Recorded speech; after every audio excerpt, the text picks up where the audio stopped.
Magandang hapon po sa ating lahat. So, humanap talaga ako ng tiyempo at humanap ako ng place na medyo hindi maingay at maririnig tayo. So, kung makikita nyo guys, nandito ako ngayon sa dating lugar namin guys. Dito kami noon nakatira kung saan makikita nyo guys, puro puno at wala ng mga katao-tao. Pero nandito kami ngayon ay nangangahoy yung Tito Bells ko. Tapos, tuturuan ko kayo guys kung bakit pwedeng i-comment yung stickers. Kasanayin kasi ng iba guys pag nag-engage sila.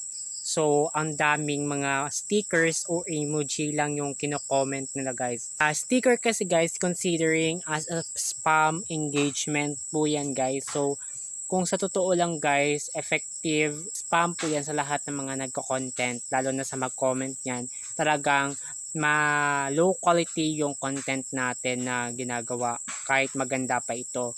Pag nag-comment yung sticker. At tapos yung nag-comment, ganoon din po yung mangyayari sa kanya. Mag-low din po yung views niya.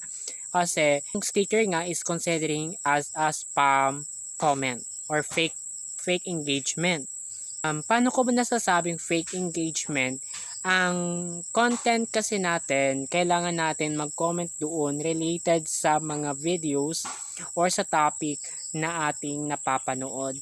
So kung nag-comment ka ng sticker lang sa content ng isang creator, kung makikita natin guys, hindi siya nakikita agad sa mga comment natin, di ba? So, kung makikita natin guys, considered siya na spam comment dahil hindi niya alam kung ano yung topic na pinag-uusapan sa content. Yes, nakikita niyo sa caption yung topic about sa sticker, na spam content, etc. Pero yung comment niya doon is let's go or keep it up. Or kung ano-ano pang mga sticker signs of comment. So matuto tayo guys ng mga content creator na mag-comment or mag-type ng mga message natin para sa creator na gumagawa ng tutorial or kung ano man ang kanyang content.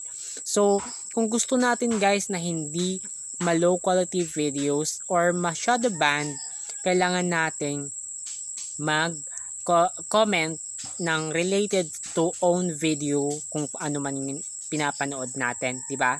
Tapos ito pa guys, I have seen yun lang pala, yun lang. Sorry guys. Kaya matuto tayo guys mag-type ng words sa ating mga comment. Okay? Thank you for watching.